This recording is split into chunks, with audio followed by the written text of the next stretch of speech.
The Roper House is really one of the great Greek Revival mansions, certainly in the city of Charleston. Every prominent player in the preservation world has been in this house, has visited it, has seen it. It's one of the more iconic buildings in the city. We know that this building and this site have withstood the test of time. Multiple hurricanes, tornadoes, fires, a massive earthquake, the Civil War. But today, it's right at ground zero for rising sea level, rising dam, flooding conditions. We're talking about water coming in from the sides of the building and from underneath. So over the next few years, we will be packing up our antiques. We'll be pulling up the floor in places, pulling up the walls in places. To get this building back to where it needs to be.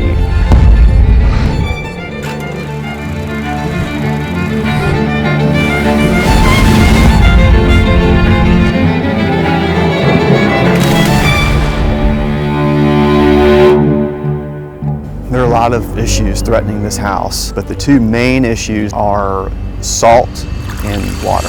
Water is the #1 enemy for buildings, and especially around Charleston, it's all salt water. We're at a low spot on the peninsula, and so our foundation is wet.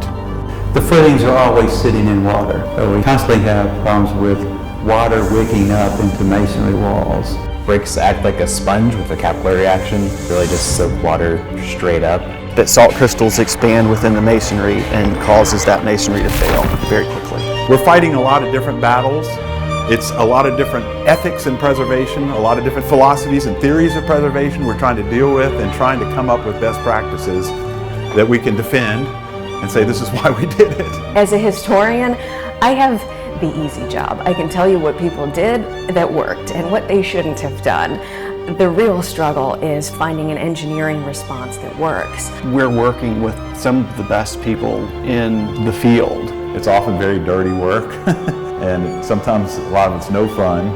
Everything is not as perfect as it is reading it in books. But we get to see buildings undone and then put back, and by undoing them, you learn so much. So I feel like it's our job to pass on that information to future stewards. We're hoping to teach by doing. So now we have a big project, a major project that will teach us all.